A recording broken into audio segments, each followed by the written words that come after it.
convoca hoy es sobre las perspectivas teóricas de nuestro proceso de investigación. ¿Por qué estamos viendo, les inicio así, por qué estamos viendo proyecto o investigación en ciencias sociales ahora antes de que avancemos mucho más con nuestra carrera? Porque posterior a ello ustedes pueden tomar muchas decisiones, ¿listo?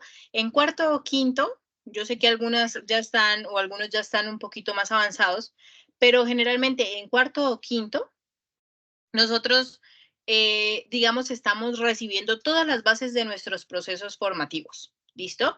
A partir de aquí ya entonces empieza el proceso de especialización de lo que nosotros podemos escoger o de lo que nosotros nos gusta, o de lo que nosotros podemos ver dentro de nuestras carreras. ¿Listo?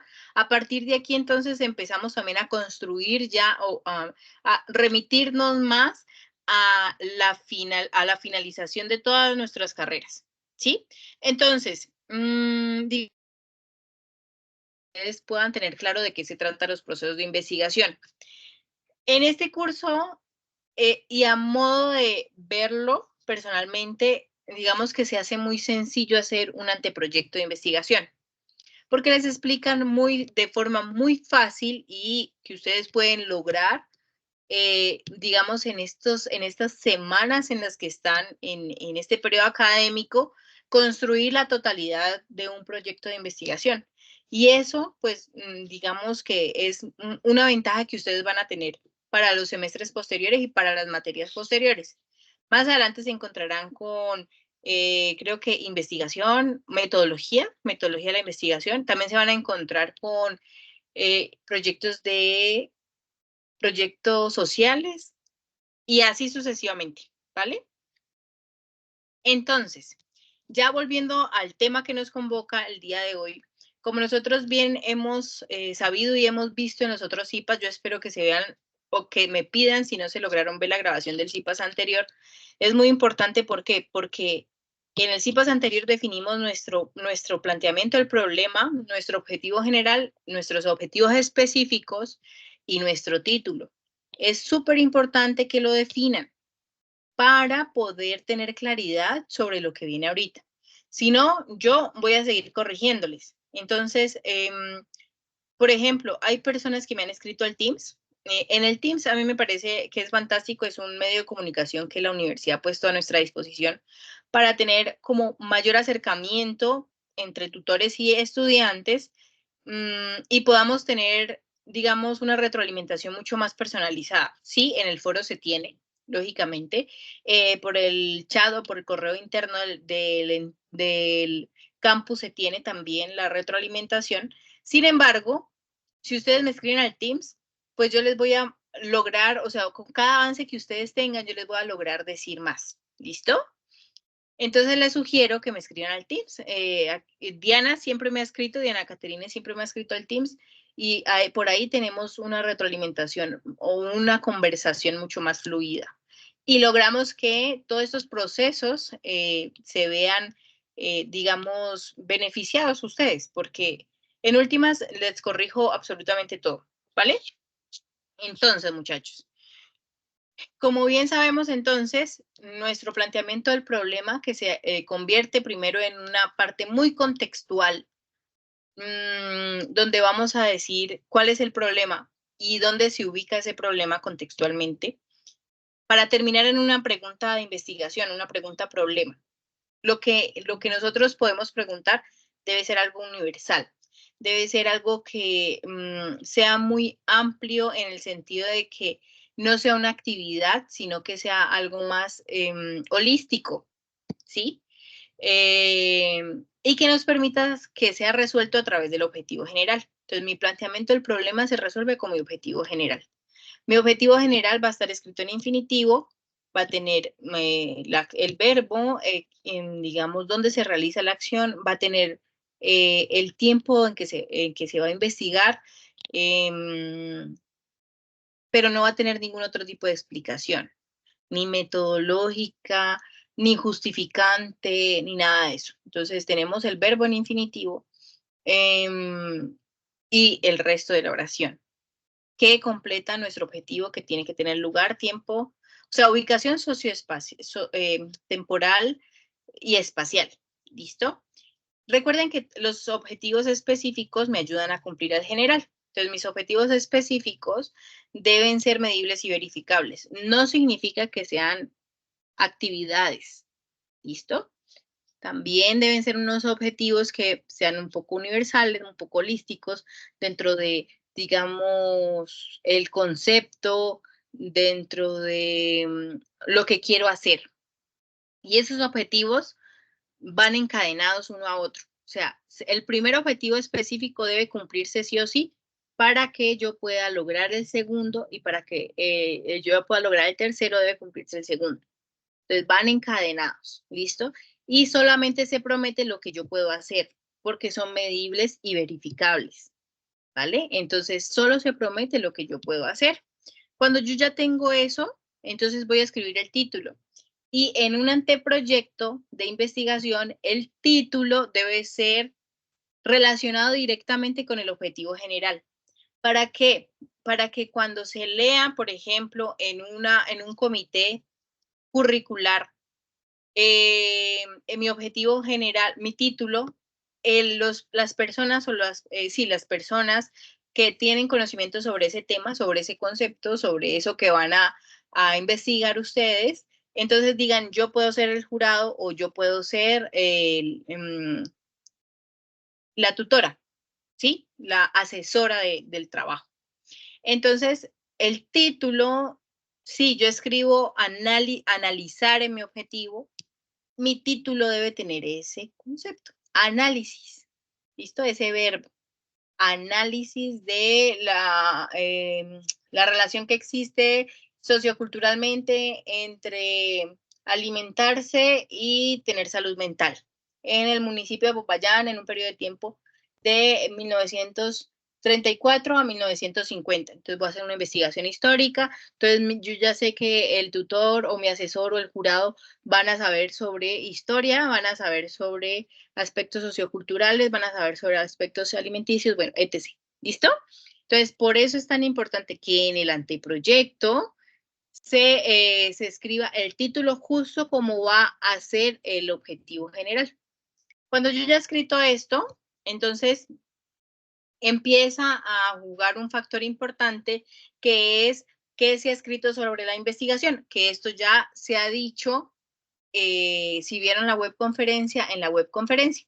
Entonces, creo que era la profe Paola, nos estaba contando que los antecedentes tienen que tener directa relación con los objetivos, que deben ser súper actualizados, que obviamente se les da una ventana de tiempo que es de 10 años, pero que lo más actualizado posible son 5 años, o sea que es mucho mejor tener artículos de investigación o proyectos de grado de en esa ventana de 5 años.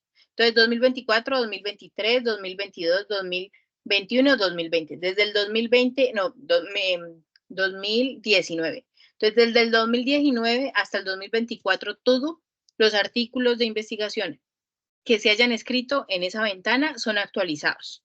De ahí para allá son obsoletos, de alguna manera. Son aceptables, pero no son tan actuales.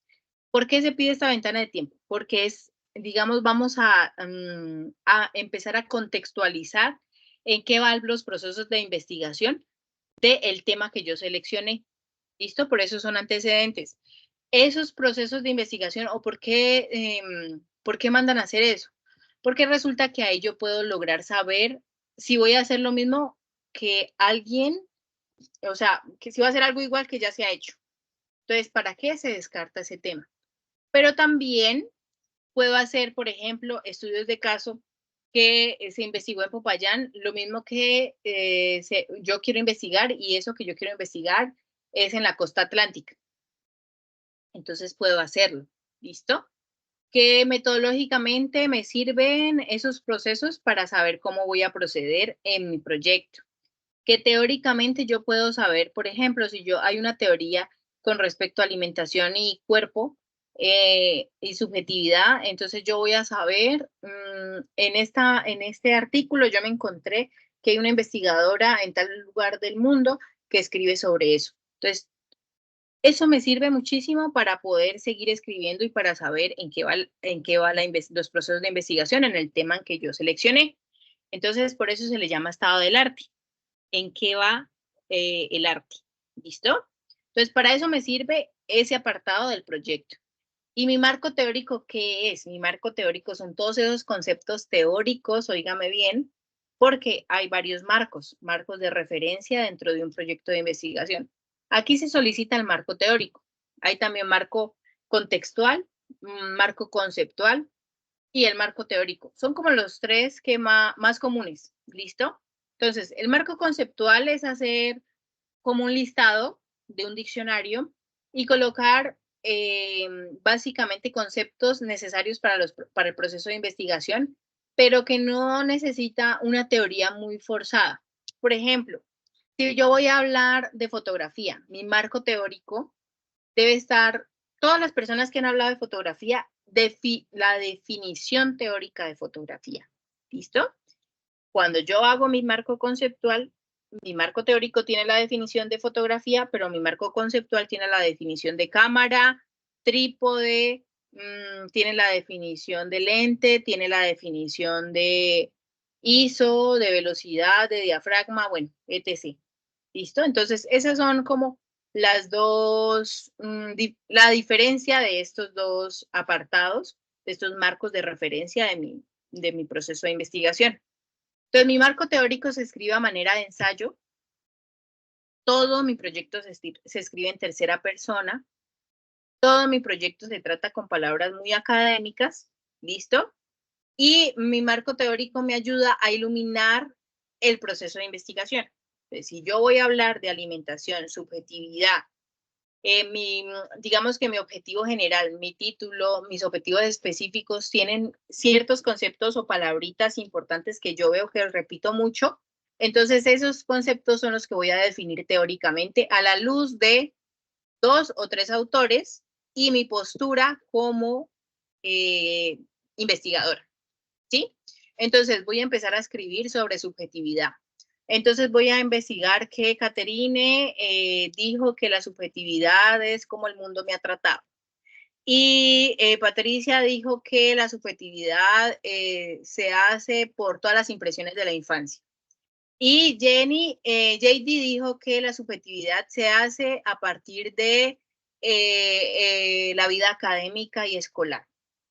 Y nosotros, nuestra postura es que la subjetividad estamos de acuerdo con Diana, con Patricia y con JD y consideramos que la subjetividad está hecha no solamente de la escolaridad, de las vivencias en casa, de las impresiones de la infancia, sino que además son todos esos procesos reflexivos y críticos que hacen que yo pueda definir la subjetividad. Entonces voy a escribir todo eso y voy a reforzarlo con argumentos. ¿Y cuáles son esos argumentos? Los argumentos, pues, precisamente son las citas bibliográficas. Entonces, yo voy a decir que Patricia escribió este libro sobre subjetividad. En la página 3 saqué las menos de 40 palabras que puedo colocar dentro de un párrafo. ¿Listo? Y allí ya estoy reforzando con argumento de un experto en el tema mi concepto de subjetividad. Y así voy armando cada uno de los conceptos. Y son mínimo 5 conceptos teóricos. ¿Listo? Y todo debe estar bajo un hilo conductor. Entonces, por ejemplo, yo no voy a colocar subjetividad como subtítulo y voy a definirlo, porque estaría convirtiéndolo en un marco conceptual. Lo que yo voy a hacer es introducir al concepto a partir de mi proyecto, a partir de lo que yo ya sé que voy a investigar.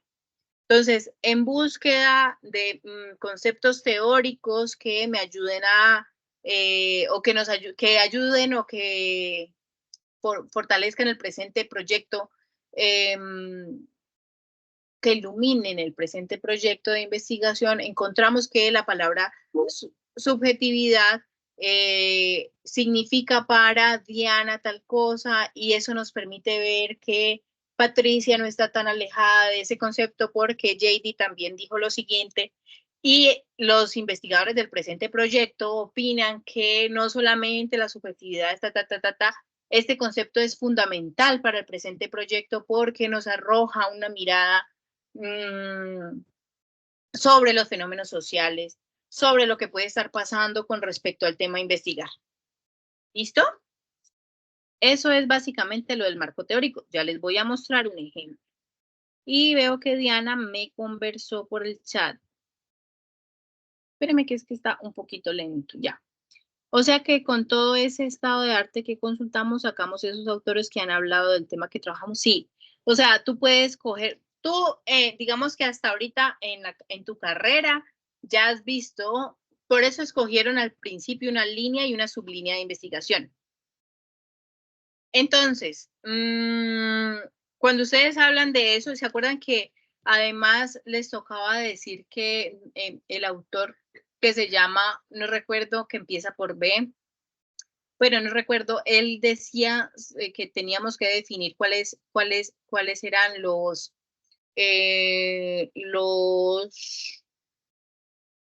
conceptos, digámoslo así, muy generales, o las teorías que habían regido cada una de las carreras?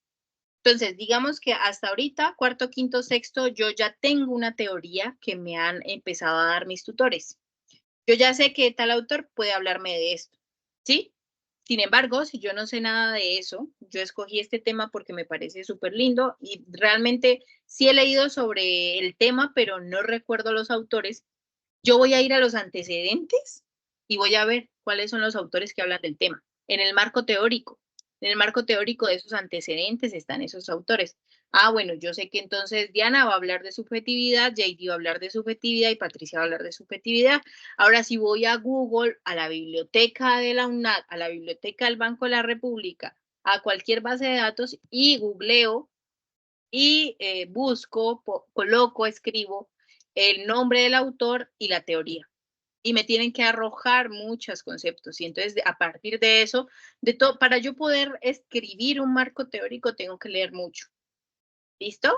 Por eso era tan importante que lo hicieran en grupo, colaborativamente. Pero a mí me parece muy especial el hecho de que si no se puede hacer de esa manera, pues lo hagan individual y ya es un avance gigante. Un avance gigante, ¿para qué? Para que ustedes ya más o menos, imagínense en sexto ya tener más o menos una investigación planeada o planteada con respecto a su trabajo de grado. ¿Listo? Eso sería. No sé si tienen alguna pregunta. Pasamos a los ejemplos para ver cómo se escribe.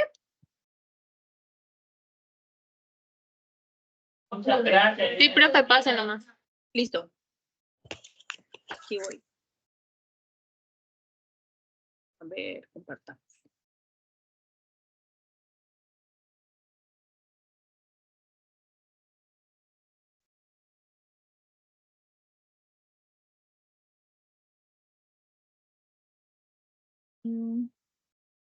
Y veamos pantalla.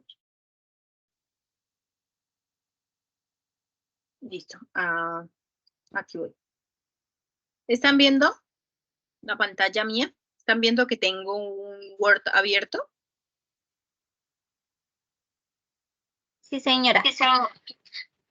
¿Y ahora también? Ajá. Sí, profe. Doctora, antes de iniciar, ¿le puedo hacer una pregunta? Claro que sí. Ejemplo, si esta actividad la estoy realizando con una compañera nada más, las siguientes fases las puedo realizar con ella nada más también, o me toca integrarme a todo el grupo. No, puedes realizarla con ella. Bueno, muchísimas gracias. Lo que siempre les digo es que tienen que realizar todo lo de la guía. Entonces, por ejemplo, en esta fase les piden 5 antecedentes. Así sean 2, deben hacer 5 antecedentes. Les piden 5 conceptos teóricos. Así sean 2, deben hacer los 5 conceptos teóricos. Porque si no, a mí me toca dividir. ¿Listo? Bueno, señora, si les pide, por ejemplo, ingreso al foro, vaya, ingresa al foro y pone. ¿Listo? Muchísimas gracias. Siempre así. Bueno. Y todas las decisiones que tomen, por favor, también las ponen en el foro. Bueno, miren, este es un informe ya. Este es un informe ya. Mi informe. Aquí estoy. Entonces, aquí está el planteamiento del problema, los antecedentes, que es la descripción contextual primero. ¿Listo? Con datos, con todos los datos que yo pueda recoger para reforzar, para decirle al tutor, al jurado, que por qué es tan importante hacer el proceso de investigación. Viene el estado del arte, y entonces uno no introduce un estado del arte colocando el título de los artículos, sino que uno también lo escribe con introducciones pequeñas y que hilen todo el estado del arte. ¿Listo? Esto es un hilo conductor completo. Entonces, por ejemplo, les voy a leer esta primera parte. En la búsqueda de investigaciones para la realización del presente estado del arte, se ha encontrado que el tema del conflicto armado ha sido objeto de estudio de muchas universidades. En el departamento del Cauca, por ejemplo, la mayoría de trabajos de investigación sobre conflicto armado están hechos por politólogos y sus propuestas están encaminadas sobre todo hacia el análisis de dicho fenómeno desde sus consecuencias sociopolíticas o hacia el análisis de las publicaciones hechas por la prensa local, específicamente el periódico El Liberal. Los proyectos de investigación cuyo resultado sea un producto periodístico se encuentran generalmente en otras universidades, que de igual forma serán reseñados por la pertinencia o cercanía que tienen con la presente propuesta de investigación, aclarando que en la mayoría de las propuestas mencionadas a continuación, el factor en común por su selección es que todas acuden a las voces de los ciudadanos víctimas directas del accionar de la guerra en nuestro país para relatar sus verdaderas consecuencias. En primer lugar, se hace referencia al trabajo de investigación, la gobernabilidad, se pone el título, en donde se plantea un análisis del concepto de gobernabilidad con respecto a la legitimidad, la eficacia, la autoría, el poder y el buen gobierno, estableciendo una relación entre este concepto y el conflicto armado en los municipios pequeños. Por tanto, se hace una investigación muy profunda, bueno, ahí se define otra cosa más. Y aquí se ve la pertinencia y el hilo conductor con respecto a mi proyecto, a mi propuesta. Los hallazgos hechos por el autor son de suma importancia para la presente propuesta de investigación, puesto que además de abordar el tema del conflicto armado en un municipio específico, reflejan también la realidad de todo un país. Los conceptos buscados y utilizados en este proyecto orientan al lector para que conozca las verdaderas consecuencias del conflicto colombiano, para que permitan entender la realidad que viven muchos pueblos de zonas que están en continuo acecho por la obtención del control por parte de los grupos alzados en armas y de la misma fuerza pública. De esta manera nos vamos encaminando en el análisis del conflicto armado, tanto así que en el trabajo de investigación, entonces aquí hago una pequeña introducción a mi siguiente antecedente. ¿Listo? En una línea. Hilo el anterior antecedente y lo empato con el siguiente. Grupos armados e impactos políticos, bueno, el título de esa investigación. El autor analiza la situación en el municipio, bueno, listo. Luego viene otro párrafo, esto no tiene que ser igual, o sea, la cantidad de párrafos no debe ser igual, pero sí quiero que vean cómo empatan con el otro párrafo y concluyen con la pertinencia de la propuesta. ¿Lista? Aquí otra vez, miren, aquí cómo bailar con el otro antecedente. Precisamente las consecuencias de los enfrentamientos armados son el eje trabajado por el eje del trabajo de grado de Johnny Freddy Vázquez, cómo se estructura la comunidad del municipio de Peque tras los ataques armados en el 2001, en donde se analiza ¿listo? Y aquí ahora viene el trabajo de investigación. Los extraños son ellos, una realidad rural del contexto. ¿Listo? Así vamos hilando cada uno de las propuestas de investigar, de los antecedentes que hemos hallado, de los 5 antecedentes hallados. Bueno, la última, podemos hilarla con esto. Finalmente, o sea, la quinta, y no menos importante, encontramos el trabajo de investigación, Listo, entonces por aquí vamos a concluir nuestros antecedentes, porque así como hicimos un párrafo de introducción, hacemos un párrafo de cierre. Dentro de los objetivos propuestos, la investigación pretende, abajo, vemos entonces que en el departamento del Cauca no se ha hecho investigaciones periodísticas. Se dieron cuenta que arriba hablamos de que hay muchos trabajos sobre conflicto, que hablan sobre conflicto, pero no en el Cauca, entonces acá yo concluyo también lo mismo. Vemos entonces que en el departamento del Cauca no se ha hecho investigaciones periodísticas sobre las consecuencias.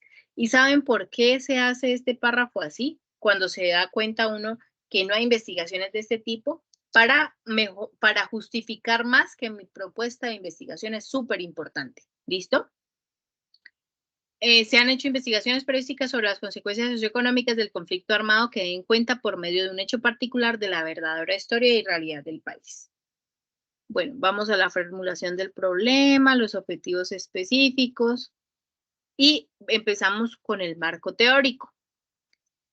Miren cómo se introduce. Los relatos escritos que existen sobre el municipio de Silvia Cauca son exclusivamente informativos y turísticos, es decir, no existen historias donde los protagonistas sean los habitantes de esta región y menos aún historias generadas a raíz de las incursiones armadas en la población y las consecuencias generadas en los siguientes 10 años.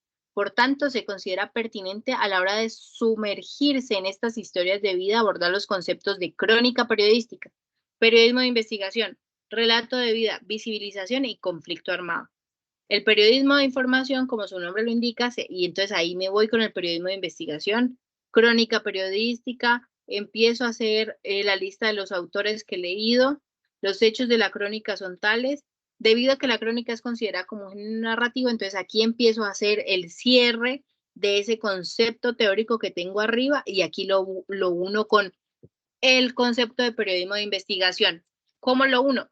Relación directa tiene el concepto de periodismo de investigación, puesto que su principal función es darle voz a aquellos personajes que tienen una historia que contar.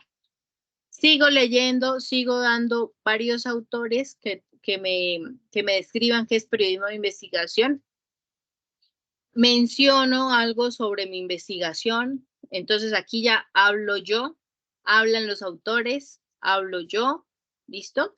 Y voy y introduzco el siguiente concepto. Como se dan cuenta, no es como un periódico, no es como un diccionario, ¿sí? Sino que poco a poco yo voy llegando a todos los conceptos porque lo que estoy haciendo es un ensayo. Prácticamente yo puedo sacar esto y convertirlo en un artículo. ¿Listo? Entonces, eso sería cómo se podría hacer el marco teórico y cómo se podría hacer el estado del arte. Quiero saber si tienen alguna pregunta.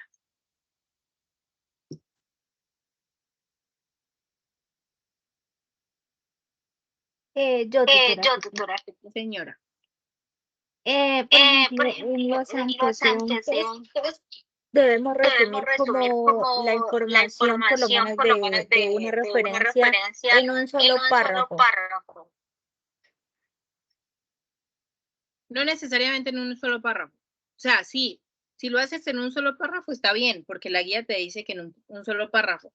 Pero yo, Natalia Morales, no tengo ningún problema en que hagas 2 párrafos o 3. Yo hice 3. Lo importante, le dices, es que los antecedentes que escriben tus compañeros también tengan la misma extensión. Sí, es que yo los hago con mi compañera, lo hicimos exactamente igual. Ajá, sí, correcto. Tienen que hacerlo igual. Entonces, por ejemplo, en el primer párrafo puedes poner el título y el objetivo. En el siguiente párrafo puedes poner todo lo que tiene que ver con respecto a la metodología.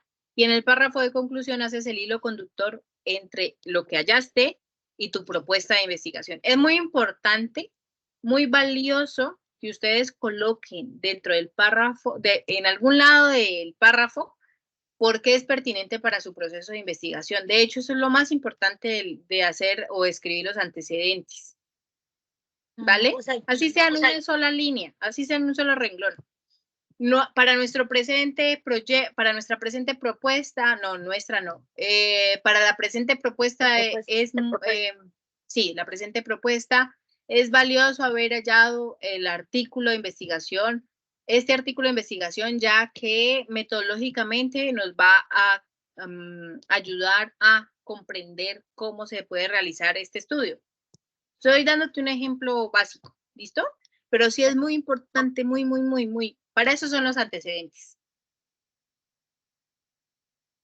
Gracias. Con mucho gusto, Ladies. Y recuerden que es muy importante, sí es muy importante las normas APA, de eso les voy a hablar. Un párrafo en APA son de 7 líneas a 20. O sea que si me presentan un párrafo de 5 líneas o 3, pues no es un párrafo, es una oración. Básicamente, ¿listo? Sí, señora, sí lo he tenido clarito. Sí, dentro del párrafo, Diana, se tiene en cuenta todo lo que tiene el artículo. Lo más importante, objetivos, marco teórico, metodología. Y tú debes lograr sustraer toda la esencia de todo eso y colocarlo, colocar lo más importante para tu propuesta. ¿Por qué seleccionaste ese artículo? Si no, no tienes razón, pues colocamos cualquier artículo, ¿sí? Entonces, lo más importante es que se vea reflejado porque es pertinente para tu propuesta. Juan, tiene la mano levantada. Sí, señora, que yo te iba a pedir si tú nos podrías, pues, enviar el documento que ahorita... Sí, claro que sí, con mucho gusto. Para referirnos a él y cómo realizar lo que tenemos que hacer. Por supuesto, Juan. ¿Me puedes escribir al Teams y yo te lo envío? Dale, profe. ¿Tienen más preguntas, muchachos? Yo, otra vez. Señora. Tutora, lo que pasa es que dice en el anexo final, pregunta, problema y objetivo general. O sea, ese objetivo y esa pregunta, problema es el mismo con el que venimos trabajando desde la fase anterior. Correcto, sí, señorita. Ah, bueno, y lo del título provisional es que tenemos que como entrelazarlo con el objetivo general, fue que nos explicó. Sí, señora. Y deberían mandarme eso antes de que entreguen para yo no tener que hacer correcciones sobre ello en la calificación, sino que lo dejamos listo antes. Antes de la entrega dejamos listo eso. Okay. Entonces, por el Teams me envías y con mucho gusto lo hacemos. Ah, ok, sí, señora. Entonces yo lo enviaría al Teams. Listo. Muchas gracias. Con mucho gusto, Lady. ¿Alguien más? Tutora, disculpe, en el trabajo que nos compartieron, en la guía, había un ejemplo sobre marco teórico. Y en ese anteproyecto se iniciaba con una pregunta. Entonces, yo puedo iniciar así con la pregunta problema que yo estuve en la otra fase. Sí, claro. Sí, señor. Sí, señorita. Bueno, profe, gracias. Con mucho gusto, Diana. ¿Alguien tiene otra pregunta?